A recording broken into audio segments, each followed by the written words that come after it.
Bueno, muy bien, pues buenas tardes aquí en Barcelona.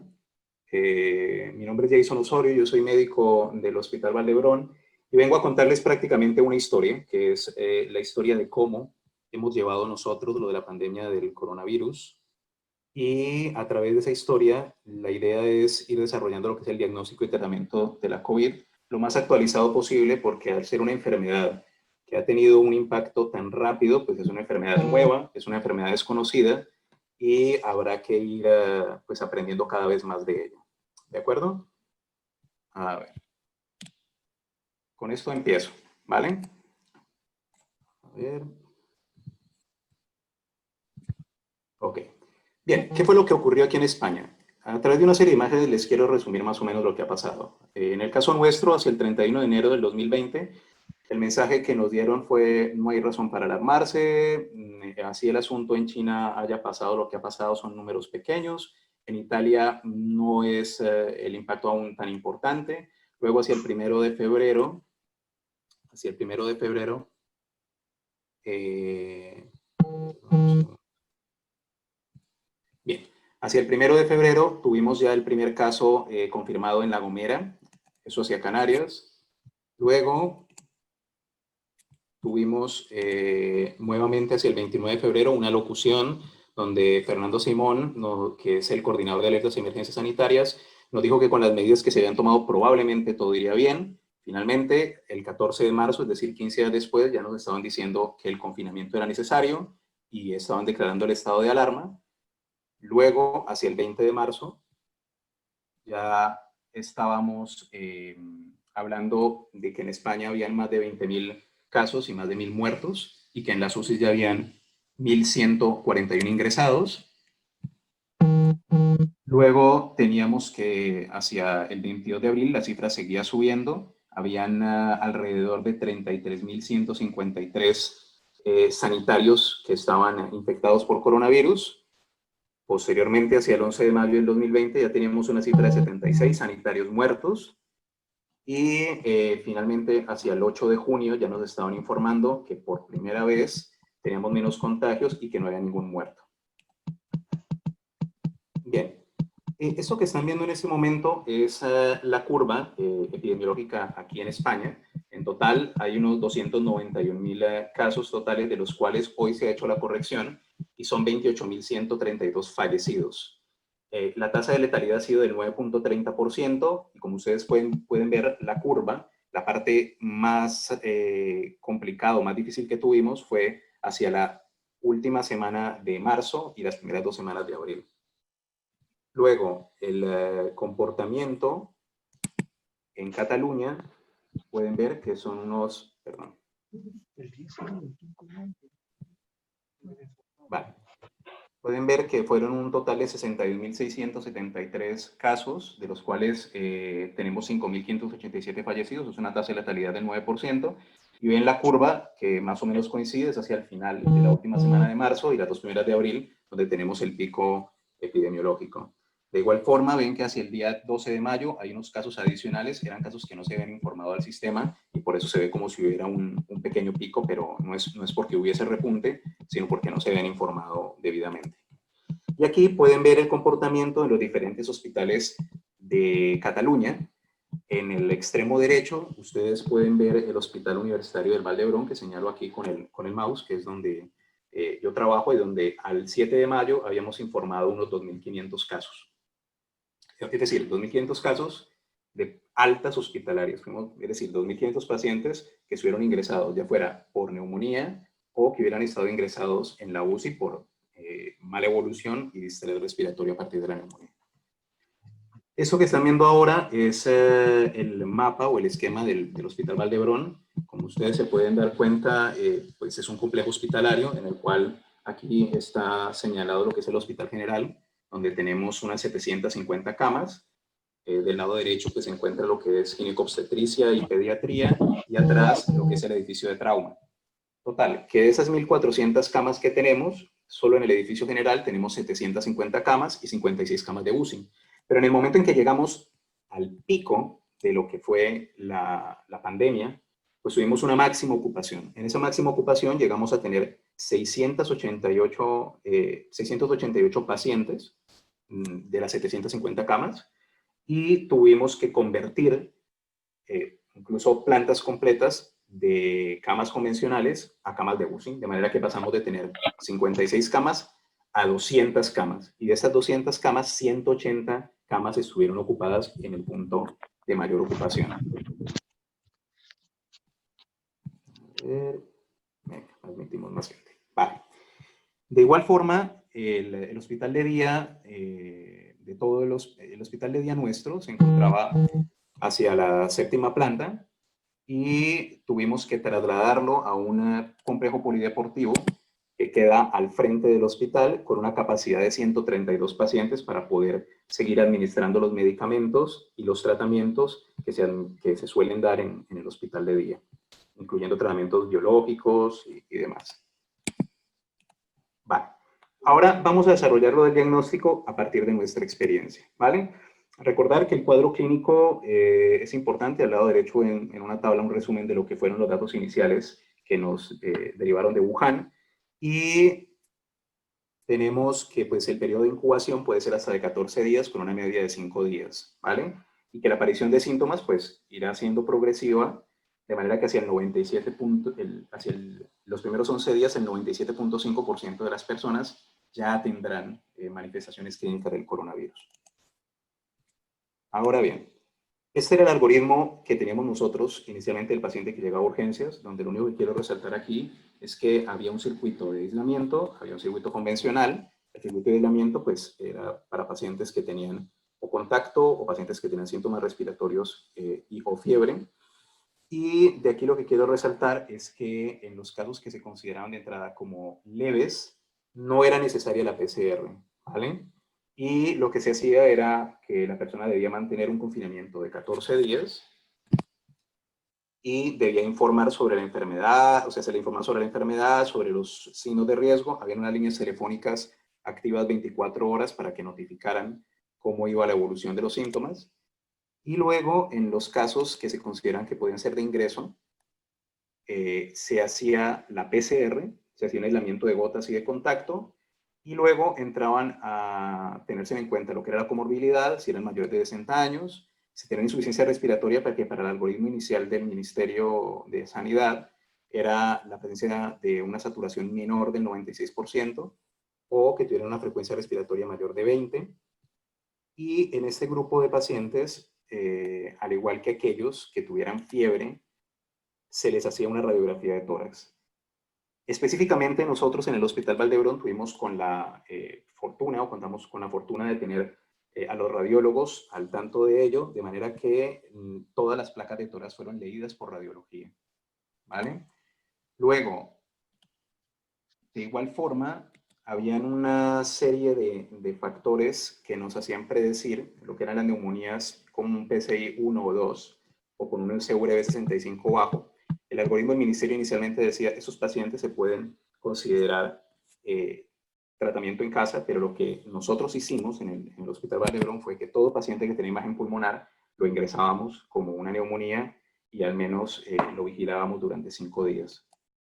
Y obviamente, si el paciente presentaba criterios de gravedad como insuficiencia respiratoria o un QSOFA mayor o igual a 2, era valorado por la unidad de cuidados intensivos para considerar el ingreso en UCI.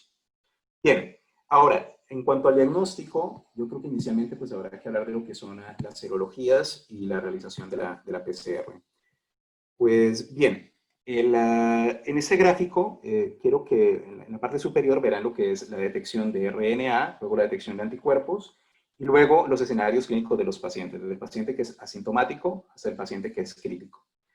Eso es importante, ¿por qué? Porque ustedes en rojo lo que observan es el nivel de transmisibilidad, ¿vale? Y según el grado de severidad del paciente, pues hay mayor transmisibilidad de la enfermedad. Y por tanto, eso hay que tenerlo en cuenta en relación a lo que son las pruebas tanto de PCR como a la detección de anticuerpos. De manera que la PCR, incluso si ustedes observan, hay una línea o hay un cuadro que está señalizado como IS, que es el inicio de los síntomas. Pues bien, incluso unos días previos, algún grupo de pacientes pueden dar positivo en la PCR, ¿vale? En el Frotis. Luego, tenemos que los anticuerpos totales pueden llegar a empezar a aparecer positivos hacia el cuarto o quinto día, y lo que es la IgM estará positiva hacia el séptimo día y la IgG a partir del décimo día o hacia la segunda semana. Todo esto es importante contextualizarlo precisamente para poder interpretar las pruebas. De esta manera, si ustedes observan, por ejemplo, este ANALS de medicina interna, ven que la PCR, o sea, no solamente en este ANALS, sino en ese momento, consideramos que la PCR, es decir, la detección directa de ARN del SARS-CoV-2 mediante prueba de amplificación de ácido nucleico, es la que realiza el diagnóstico, ¿vale? Y lo que sí hay que tener en cuenta es que hay falsos negativos, y por tanto, que si un paciente tiene la sintomatología, tiene un cuadro compatible o ha tenido el nexo epidemiológico, pues si tiene una alta probabilidad pretest, debería considerarse repetir la PCR hacia las 24 o 48 horas. Ahora bien, en este ANALS que les estaba citando, se ve que las tasas estimadas de resultados falsos negativos varían dependiendo del día de exposición, de manera que puede tener uno hasta un 100% de falsos negativos el primer día de exposición al virus, un 38% hacia el día 5, un 20% hacia el día 8 y un 66% hacia el día 21. Por tanto, lo que podemos hacer es jugar tanto con la PCR como con los niveles de anticuerpos. En este gráfico, que son las recomendaciones de la Sociedad Española de Enfermedades Infecciosas y Microbiología, ustedes pueden observar, perdón, un segundo. Ustedes pueden observar los niveles que los niveles de IgM realmente a partir del día 8, es decir, a partir de que ha concluido la primera semana, tienen un nivel de sensibilidad del 73% y que los de IgG llegan a ser significativos con un nivel de sensibilidad del 80% después de la segunda semana. A partir de esto se han elaborado una serie de recomendaciones, como las que ha generado el Ministerio de Sanidad. En esta tabla que les estoy mostrando es un resumen general de la interpretación, donde sencillamente lo que se nos dice es, en una fase presintomática puedes tener positiva la PCR, en una fase inicial, que sería entre los primeros, que sería la primera semana de inicio de los síntomas, tendrás la PCR positiva. Es posible que algún anticuerpo sea positivo, pero no te puedes fiar de ello. Y luego, lo que es la segunda fase, que sería entre el día 8 y el día 14, tendrás positiva la IgM. Y en la tercera fase, que sería más de 15 días, ya tendrás positiva tanto la IgM como la IgG. Y cuando ya definitivamente la infección ha pasado, pues quedará la IgG positiva, que esto será sencillamente, nos está mostrando que el paciente pues ya tiene cierto grado de inmunidad contra el SARS-CoV-2. Vale, la radiografía de tórax. Como le decía, la radiografía de tórax tiene la ventaja de que está disponible en la mayoría de centros y que en el caso nuestro nos servía como prueba de tamizaje para identificar al paciente con neumonía, porque precisamente el paciente que tenía neumonía era paciente que debía ingresar al menos para hacerse seguimiento unos días. ¿Vale? Entonces, en este documento que les estoy mostrando, o ese pantallazo que les estoy mostrando, es a partir de un artículo que desarrollaron los coreanos, donde vieron una serie de 64 pacientes y donde identificaron características del paciente que tiene una neumonía por coronavirus. ¿Vale? Como pueden darse cuenta, la afectación suele ser más periférica, suele ser bilateral, predomina en lóbulos inferiores. Y aquí les muestro algunos ejemplos. Estas son radiografías de un documento que compartieron los compañeros del Hospital Partaulí, también de aquí de la provincia de Barcelona, pero de Sabadell, que es un pueblo que queda acá cerca.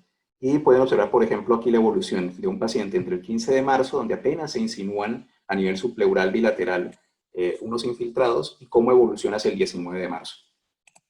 Acá pueden observar, por ejemplo, también un paciente con infiltrados periféricos bilaterales y cómo empeora rápidamente de un día a otro. Aquí, más de lo mismo, la evolución radiológica de un paciente del 14 de marzo al 18 de marzo. Y luego, otra técnica que obviamente tiene mayor sensibilidad, que es el TAC, con una sensibilidad del 97%, una especificidad, eso sí, baja del 25%, donde lo que pueden, o lo que quiero mostrarles es cuáles son los patrones radiológicos que podemos encontrar en el TAC y que nos pueden sugerir una neumonía por coronavirus. Pues miren, lo más frecuente es encontrar vidrio deslustrado, consolidaciones, un patrón mixto de vidrio deslustrado y consolidación, broncograma aéreo y engrosamientos septales. En cuanto a la distribución, verán que la distribución suele ser bilateral, periférica, como les decía, sobre todo más subpleural, y si bien los lóbulos inferiores son los que suelen estar más comprometidos, pueden haber, es decir, el compromiso de 3 o más lóbulos es bastante frecuente, si se dan cuenta es hasta el 71%. Aquí hay un ejemplo, por ejemplo, de un TAC, un paciente de 52 años con una PCR positiva, y pueden observar ustedes que se han marcado en asterisco lo que es una zona de consolidación y que suelen ser más de vidrio de lustrado, y cómo la distribución suele ser más subpleural, ¿vale? Y cómo se ve también engrosamiento de los septos.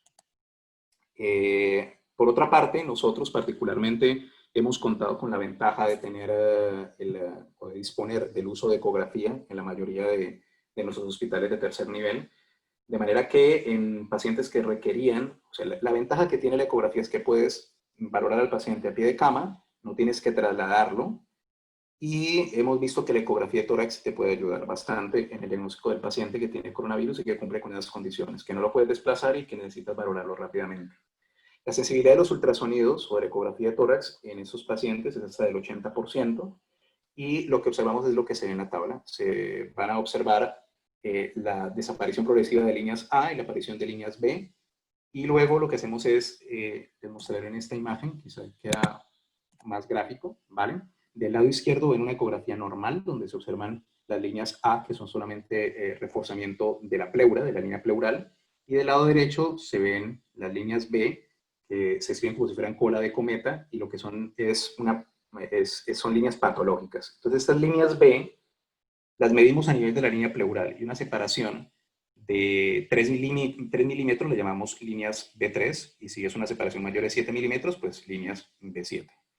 Lo que veíamos era que aquellos pacientes que tienen muchas líneas B y sobre todo muy juntitas, pues lo que nos está diciendo es que el paciente realmente tiene un compromiso parenquimatoso más importante, ¿vale? Entonces, de esta manera, hemos ido evaluando a los pacientes también con ecografía, nos ha permitido también ir haciéndole seguimiento a los pacientes con ecografía, incluso en los pacientes en la fase post-COVID. Ahora bien, en cuanto al tratamiento, hay que decir que el tratamiento debería abordarse a partir de lo que es la evaluación de la gravedad. Bien, esta imagen, que ya será para muchos una imagen clásica,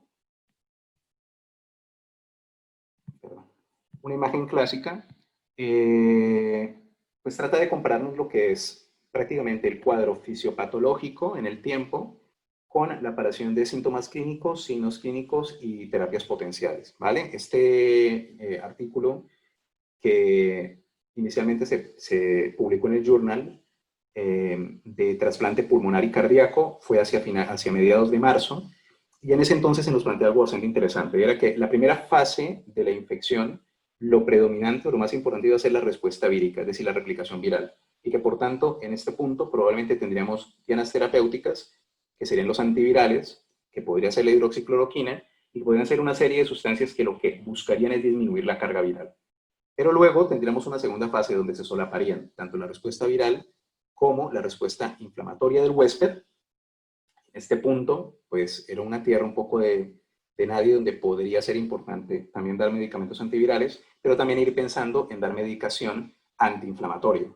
Y luego una siguiente fase, que es la fase de respuesta inflamatoria del huésped, donde se ha descrito bastante bien lo que es una respuesta hiperinmune o una respuesta a una tormenta inmunológica. Y en esos casos, estos pacientes probablemente se beneficiarían del uso de corticoides, de inhibidores de la interleuquina 6, de inhibidores de la interleuquina 1 y 2, inhibidores del JAK, etcétera, etcétera, etcétera. Bien.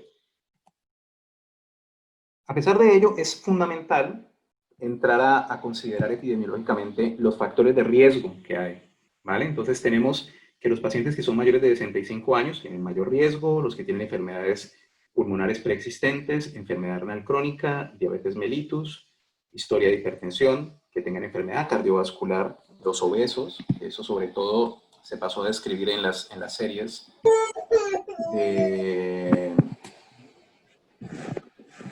de Estados Unidos. Y tenemos también la historia de enfermedad cardiovascular, el uso de tratamientos biológicos, es decir, todo lo que produzca inmunodepresión. Uso de tratamientos biológicos, historia de trasplante y tratamiento, obviamente, inmunomodulador, VIH.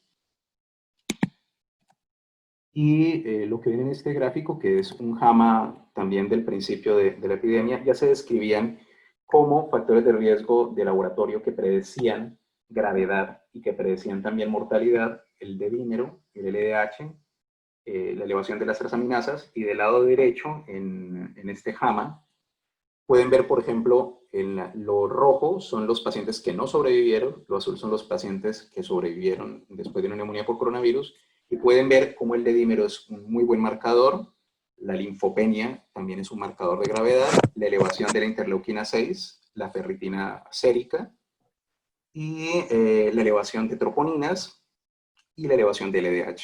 A partir de eso verán que se han generado una serie de scores de gravedad. De hecho, ahora probablemente han visto o han leído o han escuchado que se está tratando de validar o casi está validado un score que es el COVID-GRAM. Eso ha sido publicado en el New England apenas ayer. ¿Vale?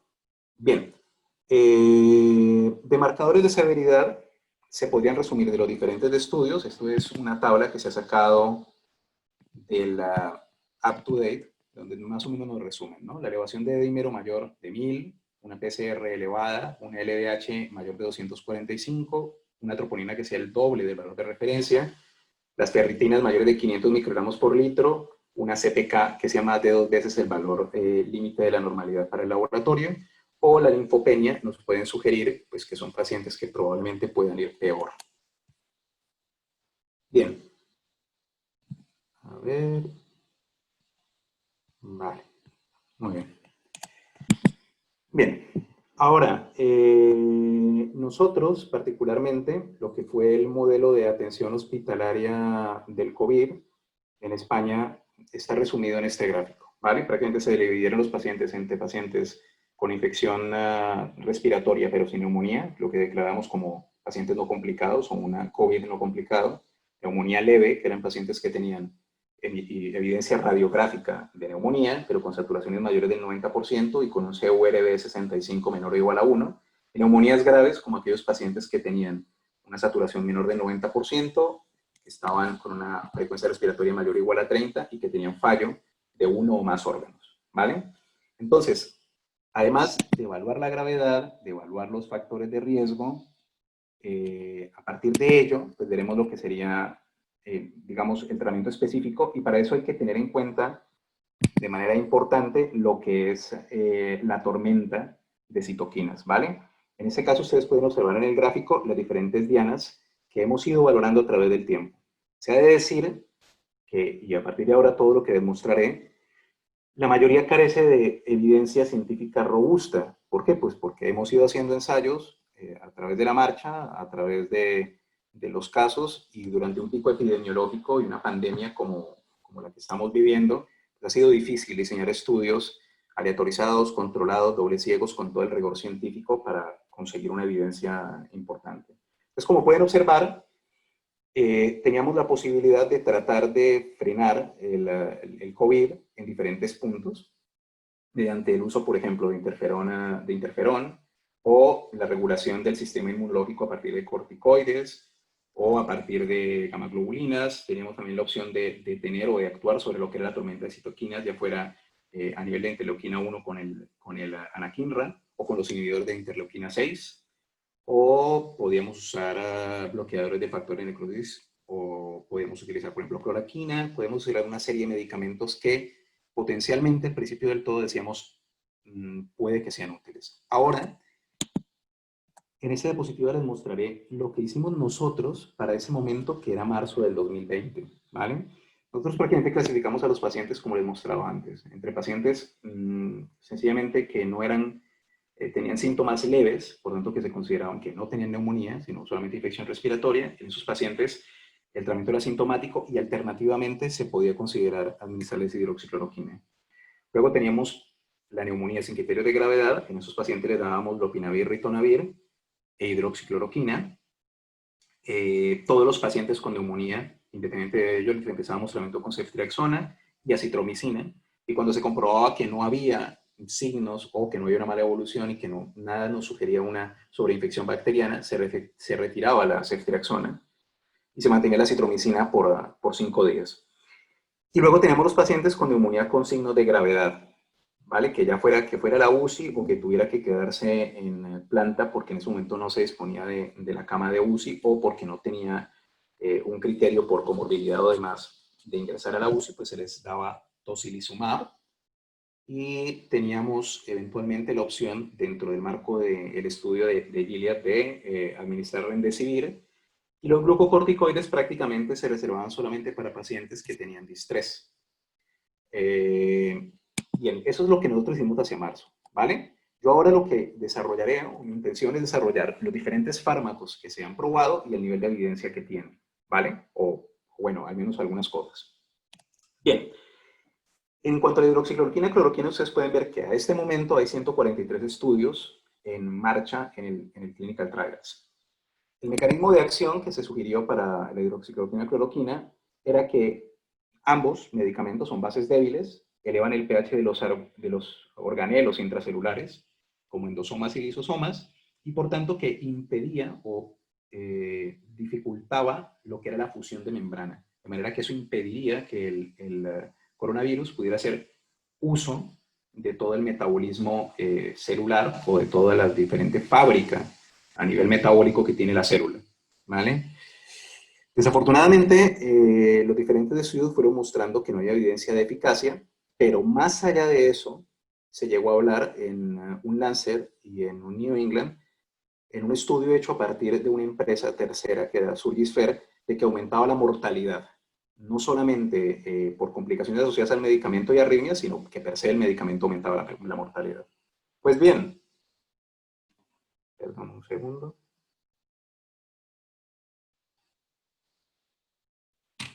Pues bien,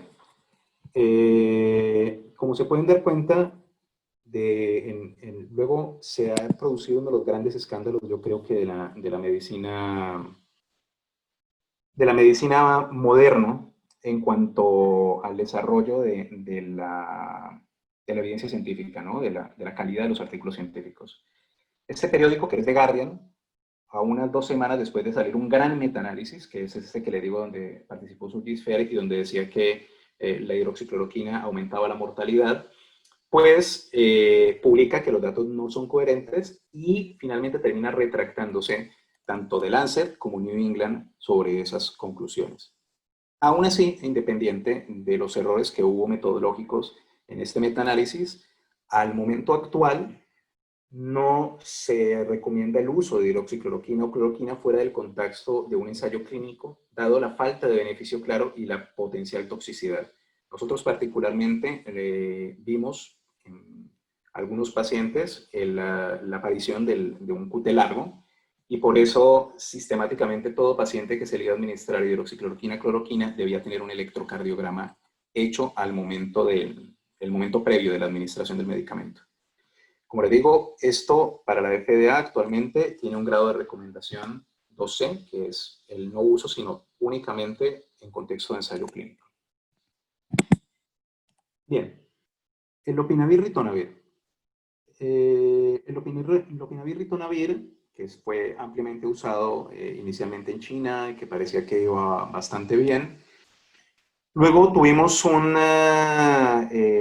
estudio de los chinos, donde sencillamente nos mostraban en 1900 pacientes unos resultados también un poco desalentadores, ¿vale? Donde lo que veíamos era que los pacientes no tenían beneficios que pudieran observarse con el uso del lopinavir-ritonavir. Y eso sí, lo dejaban claro, que se necesitaban más estudios para confirmar que esto fuera cierto, ¿vale?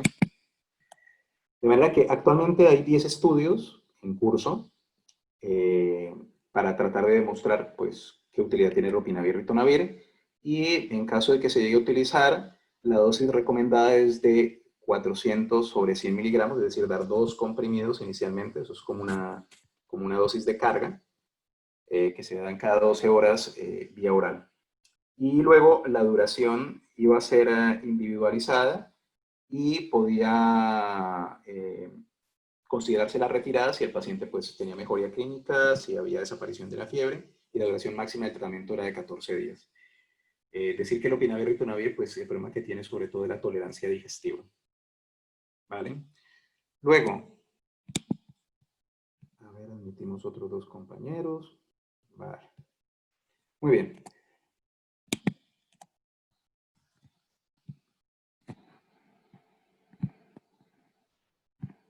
Vale. Luego, dentro de los tratamientos antivirales está el remdesivir. El remdesivir, que es un medicamento que ha desarrollado el laboratorio Gilead y que es un medicamento que ya había sido probado en el ébola y había sido probado en el MERS y en la pandemia previa del SARS, o bueno, en la epidemia previa del SARS.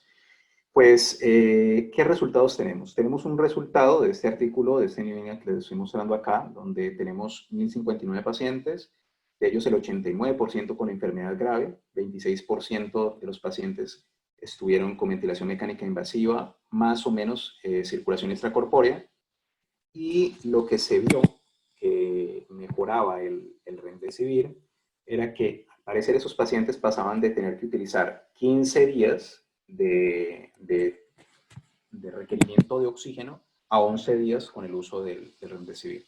Sin embargo, no se veía que hubiera diferencia en la mortalidad. Bien, pues el mecanismo de acción del remdesivir es un inhibidor selectivo de la polimerasa del ARN viral, o sea que bloquea la transcripción del virus, y actualmente con una recomendación 1B, la FDA, de hecho se usa actualmente en Estados Unidos incluso desde urgencias, se autoriza su uso emergente para niños hospitalizados y adultos con COVID-19 grave, es decir, aquellos que tienen saturaciones menores o iguales al 94%, y a ver, aquí alguien pregunta, ¿por qué no escucho nada? ¿Los demás me escuchan? Estamos Sí se escuchándolo, escucha. doctor. Vale, perfecto. Bien. Entonces les decía que actualmente la FDA sí que recomienda el remdesivir con una recomendación 1B para pacientes que están con saturaciones menores o iguales al 94%, que requieren oxígeno suplementario, o pacientes que están intubados o que están con circulación extracorpórea, ¿vale? O sea, en pacientes con una neumonía grave. Y la dosis que se utiliza remdesivir es de 200 miligramos endovenosos de carga y luego 100 miligramos cada 24 horas por 5 o por 10 días, ¿vale? Y el hecho de prolongarlo hasta los 10 días es sobre todo en pacientes que tengan una evolución tórpida o que hayan requerido o que estén requiriendo de circulación extracorpórea. Importante es que este medicamento no se puede administrar si los pacientes tienen una elevación de 5 veces o más de la ALAT, ¿vale? Y los síntomas o las reacciones adversas más frecuentes son hipotensión y síntomas digestivos. La terapia con plasma de convaleciente. Actualmente hay 42 estudios en curso. Pueden ver este JAMA, que es de los mejores que han salido respecto al tema, del efecto de la terapia con plasma convaleciente, perdón, donde incluyen 103 pacientes. Lo que se observa es que hay un beneficio en la fase temprana de la enfermedad, ¿vale? Y ese beneficio, cuando lo cuantifican en cuanto a la cantidad de PCR viral, se ve que hay una negativización hacia las 72 horas en el 87% de los pacientes. De manera que parece ser que la terapia con plasma sería útil sobre todo en eso, en pacientes en una fase temprana, ¿vale? Se siguen realizando estudios, como le digo, 42 estudios ahí en curso, para mirar hasta qué punto el plasma de convaleciente puede ser útil. Vale. Los inhibidores de la interleuquina 6, ya les mencioné alguno durante la exposición de lo que usábamos nosotros en el Hospital Valdebrón de Barcelona. El que usábamos nosotros era el tocilizumab, que es de los que más evidencia, o más que evidencia, mayor cantidad de estudios tiene. Se han hecho, en ese momento están en curso 30 estudios. Y aquí pueden ver, por ejemplo, un estudio abierto, prospectivo y piloto de los italianos, donde lo que viene era que hay disminución en los niveles de proteína C reactiva, dímero D y ferritina, y el efecto sobre la mortalidad realmente no fue significativo. Hay que decir que también lo que tenemos no es evidencia procedente de ensayos clínicos controlados, y en caso de que se disponga de él o se pueda utilizar, pues lo que, al menos como se administraba aquí en España, y era lo que recomendaba el Ministerio de Sanidad y la Asociación Española del Medicamento, es que pacientes con un peso mayor o igual a 75 kilos se da una dosis única de 600 miligramos y en aquellos que tienen menos de 75 kilos una dosis única de 400 miligramos. Bien. Luego, tenemos otros anti-IL-6 como el sarilumab y el ciltuximab. Más de lo mismo, 36 estudios para el sarilumab, 18 estudios para el ciltuximab. No existen por el momento evidencia procedente de ensayos clínicos controlados. La dosis del sarilumab es de 200 a 400 miligramos IV en una única infusión, que en algunas partes se administra en contexto de estudio. Y del ciltuximab, más de lo mismo, se suelen dar 3 dosis. La primera, que es en una infusión que se hace en 1 hora, y luego a las 12 y a las 24 horas, siempre vigilando la PCR. Es decir, si hay un descenso progresivo de la PCR, pues no es necesario dar la siguiente dosis. Y por el contrario, si ve que la PCR sigue siendo alta, pues se administra una dosis adicional. En total, 3 dosis. Bien, los corticoides. Vale, pues los corticoides, que son un medicamento barato y que tenemos disponible en todas partes. Inicialmente se dice que no se deben usar en pacientes con COVID-19 a menos que haya otras indicaciones, ¿vale? Esto está todavía como recomendación también por la FDA. Es decir, si tengo un paciente con broncoespasmo, pues por mucho COVID que tenga, probablemente sí que tendré que darle corticoides.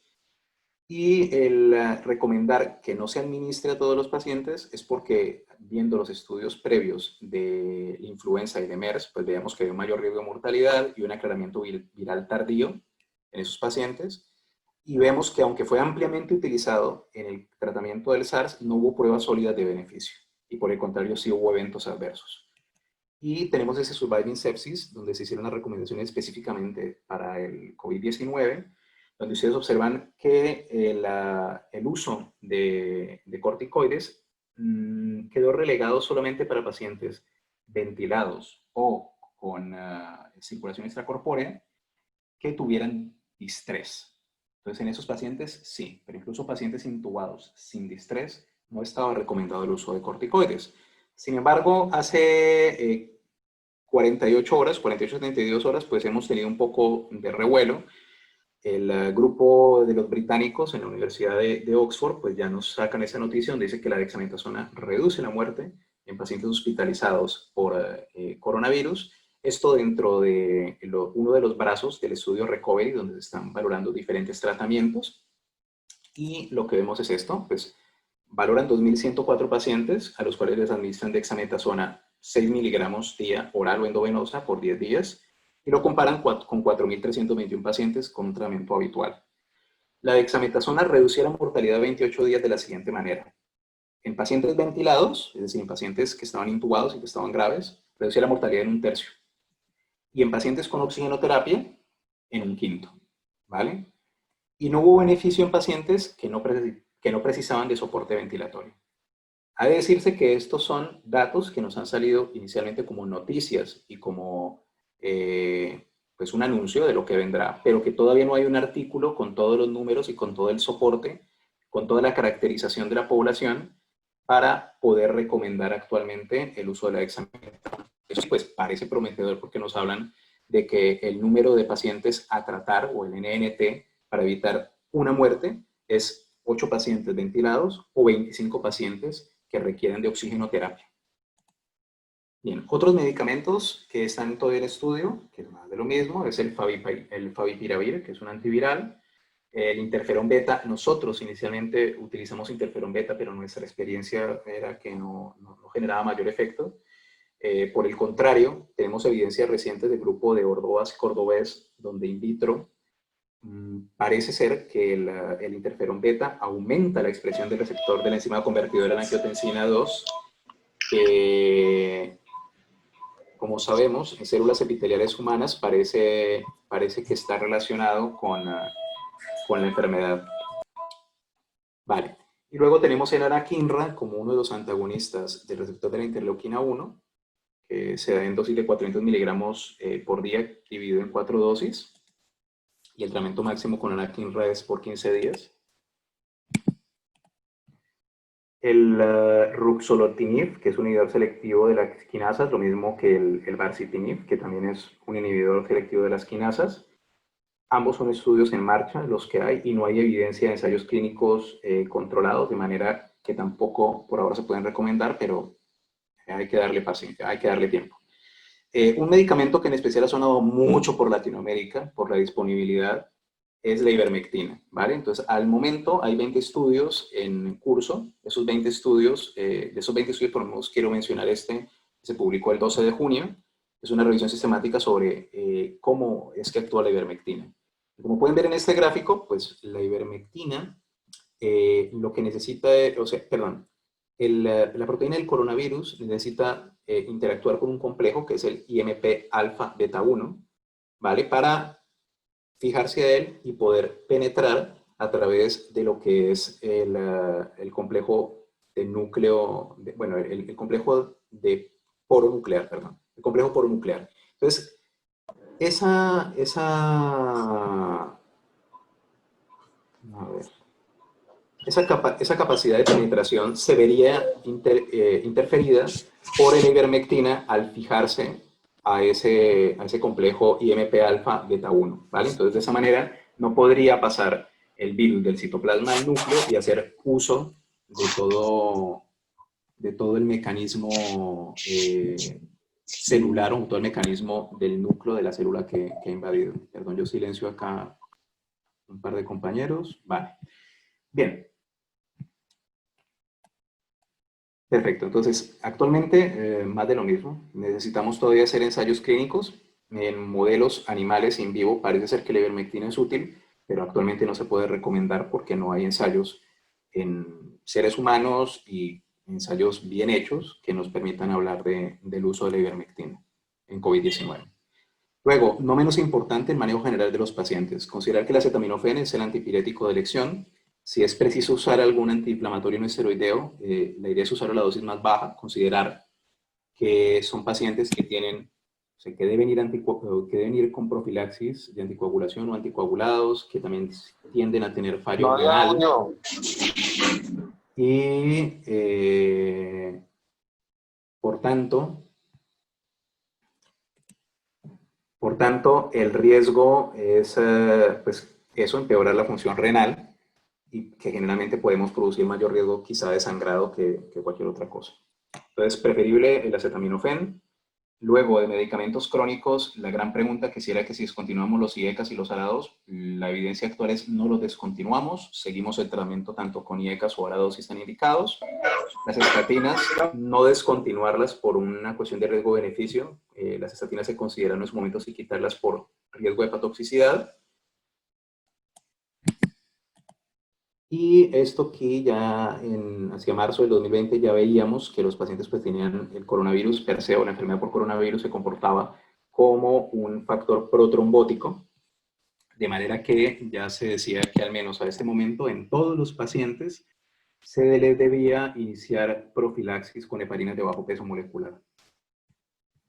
Luego, el protocolo nuestro, particularmente para el uso de heparina, era que en pacientes que teníamos ingresados, inicialmente todos iban con profilaxis, a no ser que estuviera contraindicada, y los pacientes que tenían insuficiencia respiratoria aguda con un APAP inhibidor de 150 o una elevación de dímero mayor de 1500 o hiperferritinemia superior a 500, se debería de considerar el uso de dosis más altas. De manera que si había ausencia de riesgo hemorrágico, que hacíamos un score de riesgo, como un Hasbled, pues se le daba enoxaparina 1 miligramo por kilo cada 12 horas. Si había una ausencia de riesgo hemorrágico, pero había unas contraindicaciones relativas del uso de dosis anticoagulantes, pues usamos dosis intermedias de 0.5 miligramos kilo cada 12 horas. Y luego la idea era mantener la anticoagulación durante la fase hipoxémica, es decir, hasta que el paciente no bajara de una FIO2 mayor de 0.5 o que el paciente ya no le hubiéramos quitado el prono, los teníamos anticoagulados. Eso en parte lo decidimos porque de hecho se hizo un estudio incluso en nuestra UCI donde a todos los pacientes ingresados con neumonía por coronavirus, a la UCI, pacientes graves, se les hacía ecografía de miembros inferiores y encontramos que entre un 25 o 30% de los pacientes tenían TVP. Luego, TVP-TEP, ¿vale? Luego, solamente ese diapositivo, ya sé que lo han hablado en la otra charla que hicieron sobre el manejo del paciente crítico, y es que los pacientes, si se les va a dar soporte respiratorio no invasivo, lo ideal es que se haga en una habitación con presión negativa, ¿vale? Si no se dispone de ello, considerar que hay que usar el medio que produzca menor aerosolización, menor riesgo de aerosoles y con ello pues menor riesgo de transmisión. De manera que es preferible usar lentillas nasales de alto flujo a la ventilación mecánica no invasiva, y si se utiliza ventilación mecánica no invasiva, pues debe ser un sistema cerrado, ¿vale? O sea, debe ser un circuito cerrado para impedir pues la salida de partículas y la aerosolización de las mismas. Para eso, pues disponíamos del índice ROX para ver cómo es la evolución del paciente, y de aquí lo único que quiero sencillamente resaltar una cosa es, si un paciente no mejora en la siguiente hora, hay que considerar la opción de la intubación, ¿de acuerdo?